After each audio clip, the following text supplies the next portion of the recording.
জাতীয়তাবাদের দোহাই দিয়ে এক অত্যাচারী স্বৈরাচারী সরকারের উদ্ভব হতে দেখেছি, যার প্রকৃত উদাহরণ ছিল বাংলাদেশ, যেখানে সাম্প্রতিকতম জাতীয়তাবাদের অজুহাতে কেবল সংখ্যালঘিষ্ঠকেই দমন পীড়ন নিপীড়ন করা হয়নি, বরঞ্চ রাজনৈতিক ভিন্নমতকে চরম নির্যাতন, নিপীড়ন, হত্যা, এমনকি ধর্ষণ এবং গুমের মাধ্যমে নির্বাসনে দিয়ে একদলীয় স্বৈরশাসন কায়েম করা হয়েছিল এই বাংলাদেশ। আরো স্পষ্ট করে বলতে গেলে বাংলাদেশের ক্ষুদ্র নৃতাত্ত্বিক গোষ্ঠীগুলির উপরে বলপূর্বক যে বাঙালি জাতীয়তাবাদ আরোপ করে তাদের মৌলিক সত্তাকে নিশ্চিহ্ন করে দিতে উদ্যত হয়েছিল ৭৫ পূর্ববর্তী সরকার, এদেশের নৃতাত্ত্বিক গোষ্ঠীগুলির মৌলিক সত্তাকে নিশ্চিত করতে উদ্যত হয়েছিল।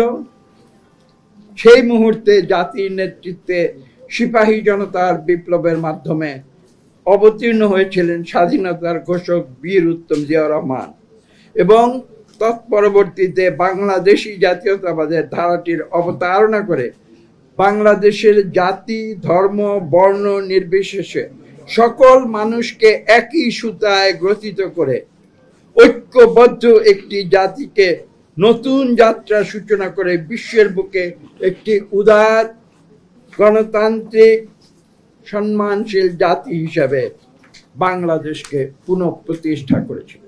সুদীর্ঘ ১৫ বছরের আপসহীন সংগ্রামের ফসল জুলাই আগস্ট ২০২৪-এর গণ অভ্যুত্থানে পালিয়ে যেতে বাধ্য হয়েছিল শেখ হাসিনা।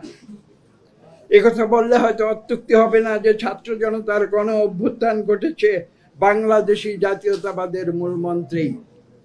আমি কথাটি জোর দিয়ে বলছি যে একথা বললে হয়তো অত্যুক্তি হবে না, ছাত্র জনতার গণ অভ্যুত্থান ঘটেছে বাংলাদেশি জাতীয়তাবাদের মূলমন্ত্রী।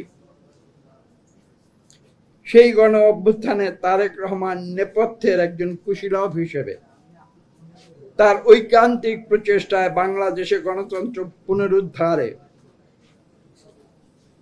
অবদান রেখেছিলেন, যাতে করে বিগত ২০২৪-এর গণ অভ্যুত্থান ত্বরান্বিত হয়েছিল এবং স্বৈরাচারী আওয়ামী লীগ সরকারকে দেশ থেকে পালিয়ে যেতে বাধ্য করেছিল।